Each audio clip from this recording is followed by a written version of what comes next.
Hideo Suzuki, a manga artist assistant, is drawing with his coworkers in an office, listening to the news. A news reporter is describing an incident in which a dog badly bit a 45-year-old woman. The police couldn't figure out what exactly happened because the woman started talking nonsense after the accident. The next news story is about a 35-year-old man who was arrested because of performing obscene acts. One coworker notices how the news is becoming weird and Matani, a coworker, makes fun of Suzuki and manga artists.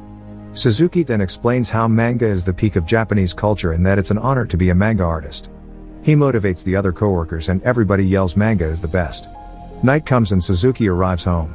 In his apartment, he watches TV with Teko, his passive-aggressive girlfriend, and draws. He looks at his manga award and motivational quotes like, "The Steve Jobs of manga world and then the road to manga is harsh." Suzuki looks for inspiration for his next comic, so he takes a rifle from his cupboard and looks at himself in the mirror. In the morning, everybody is sick and coughing at the publisher's office where Suzuki is showing his new manga comic about a macho guy protecting his girlfriend with a rifle. The publisher doesn't like the comic, says the protagonist is too normal and tells Suzuki to do a better job in the future. Then, another manga artist, Sensei, sees Suzuki.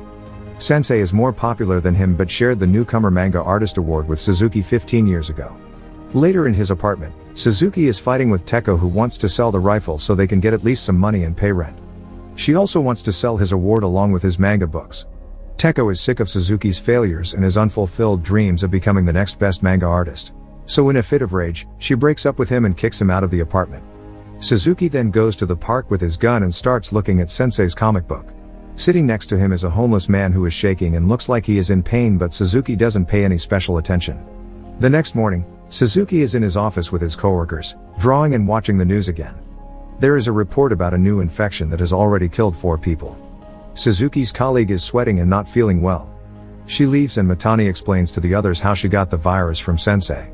Matani notices how she had the same bite mark on the neck as Sensei, and that's how he figured out they were sleeping together. Their boss enters the room and he also has a bite mark. They are confused and ask him about the deadline but don't notice his eyes getting darker. Later, everybody is asleep at the office when Suzuki's phone suddenly rings.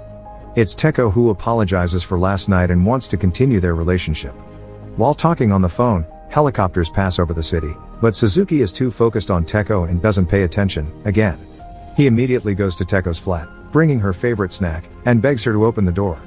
Nobody answers so he tries calling her on the phone. Suzuki peeks through the letter slot and sees Teko lying on the bed. Suddenly she gets up, making weird movements, and drops on the floor.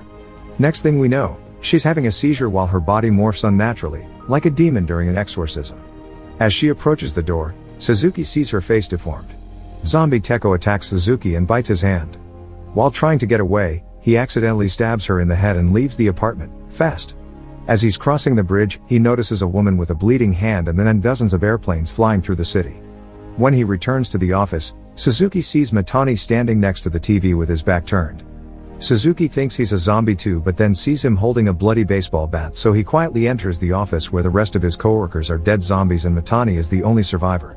He tells Suzuki that the only way to kill zombies is to destroy their brains and that those who get bit, get infected. But turns out, Matani is bitten too, and when he starts turning into a zombie, he kills himself, screaming that the era of underpaid workers has arrived since all their bosses are now dead zombies. Another infected coworker arrives and Suzuki quickly leaves the office. In the streets, half the people aren't even aware of what's going on. Some are walking casually down the street while others are running. Within a few minutes, people start realizing that demonic-looking zombies are among them.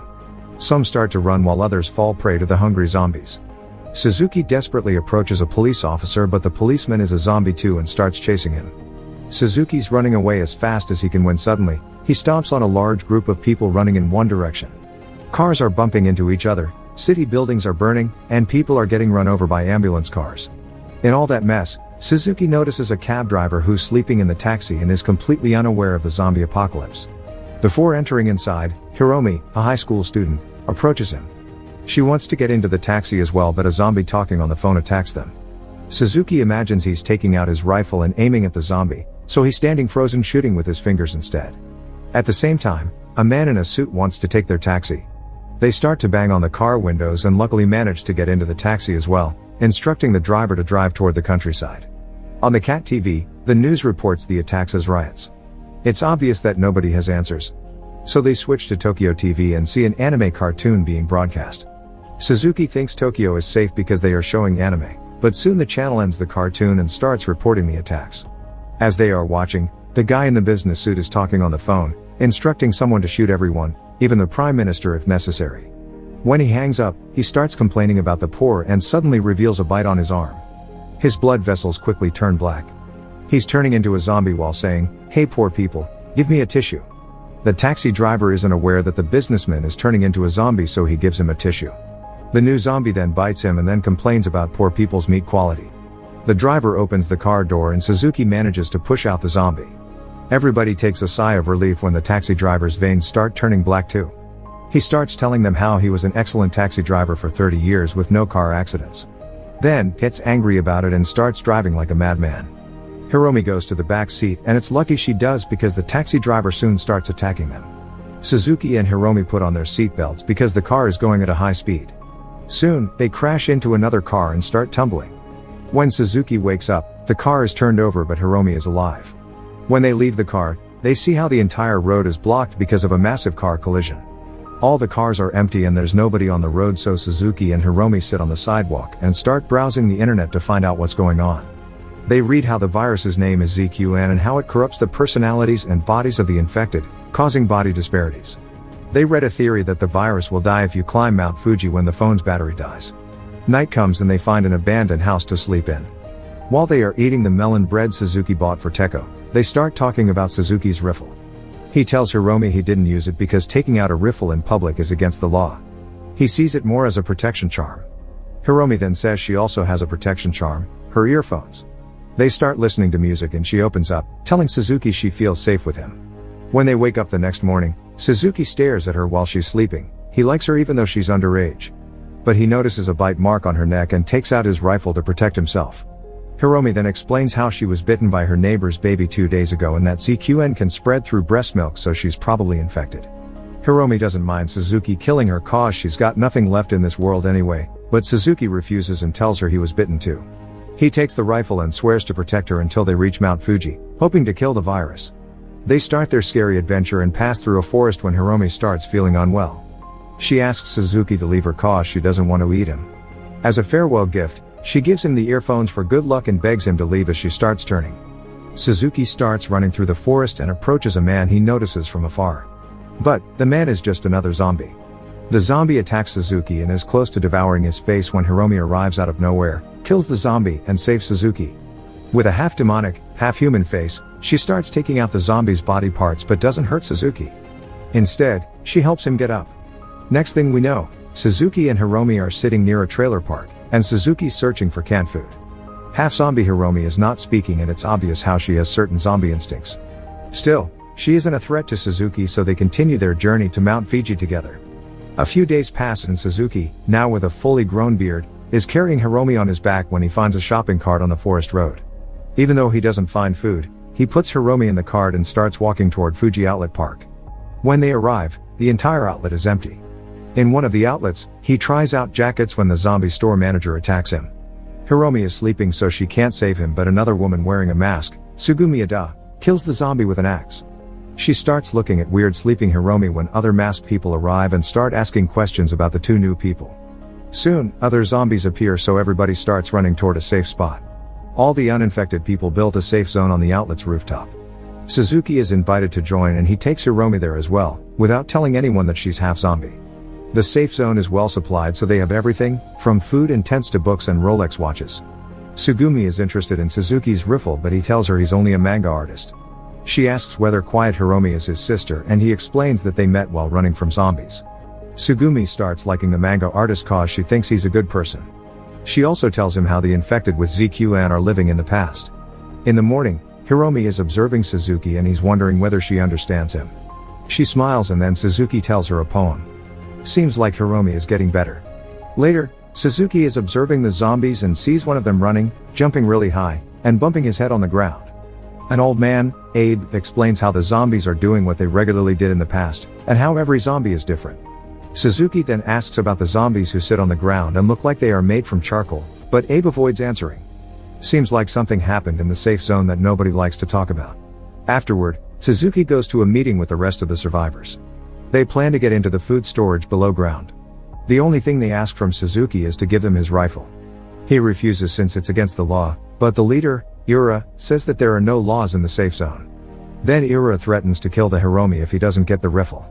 Meanwhile, a few of the survivors are trying to take Hiromi and Sugumi is trying to stop them. Suzuki suspects something, leaves the meeting in a haste, and finds Hiromi captured.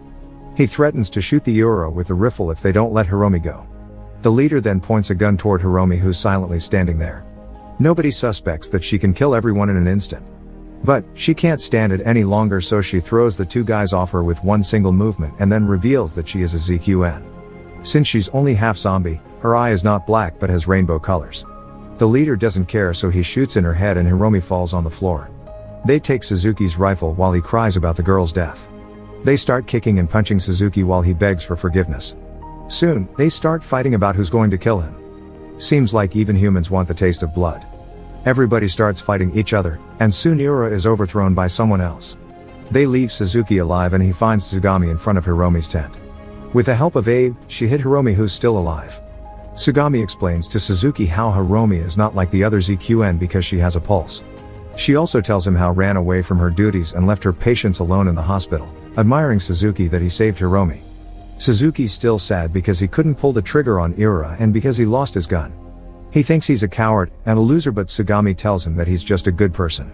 Suzuki then apologizes for being a human without any good qualities and asks Sugami to take care of the girl because he has to go to the food storage with the others. Later, a few survivors are hitting pans to draw the zombies' attention to the roof while the others are heading toward the underground food storage from the other part of the building.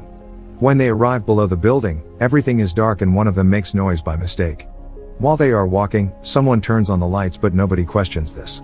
They immediately find the storage, but little do they know, somebody is looking at them through the security camera. As they are packing food, the mysterious observer turns on music in the outlet, and soon a zombie attacks one of the survivors, searching for a snack too.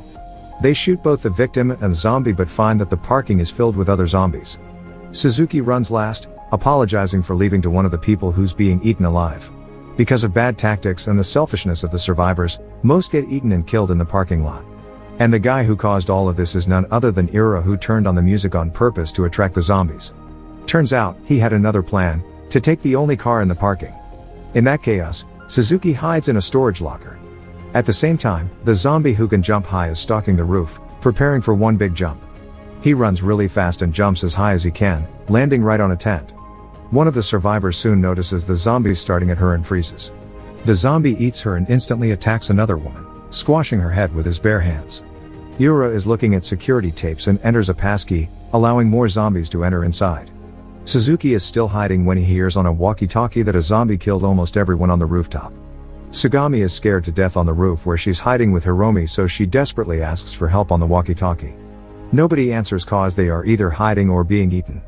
Suzuki is still hiding in the locker, going through scenarios in his head about escaping and killing the zombies which surround him, but in every hypothetical situation he ends up being killed. His fear and imagination are getting the better of him, so he decides to stay in the locker, but he hears Sugami crying on the walkie-talkie, reminding him of Hiromi. He knows he must overcome his fear, so he starts yelling and gets out of the locker. Suzuki immediately gets attacked by a zombie that bites him. But luckily, he is wearing 10 Rolex watches on his wrist and the zombie doesn't infect him. Suzuki then takes the walkie-talkie and tells Sugami he's on his way. But the two of them decide to meet at the parking lot and take one of the cars. As Suzuki is fighting zombies with his clever tactics like putting rice on the floor so the zombies slip, Sugami is carrying Hiromi on her back going toward the parking lot. When she arrives, he finds Ira, who wants to make love with her and leaves Suzuki behind. But Ira is also bitten, so he quickly turns into a zombie. Sugami starts running with Hiromi on her back, but luckily Suzuki comes and saves them. He found the rifle and blows Ira's brains. Soon after, they see a large group of zombies chasing after Ade. The survivors get surrounded by zombies and nobody knows what to do. But Hiromi starts talking for the first time, telling Suzuki how feels okay when she's with him. He then gets motivated and starts shooting as much zombies as he can. In the end, only Suzuki, Hiromi, and Sugami survive. They manage to kill all the zombies except the athlete zombie who jumped on the roof. There's only one bullet left, but Suzuki manages to shoot the zombie in the head. Since the zombie's head is already squashed, he doesn't get affected by the bullet. Instead, he goes right towards Sugami and Hiromi. But the hero doesn't give up, so uses the rifle like a bat and as time destroys the zombie's brain for good. The three leave the outlet, surrounded by a river of dead zombies. In the car, Sugami lights up a cigarette and turns on music while Suzuki is wondering whether he'll turn into a zombie himself. And after all that, still doesn't think he's a hero.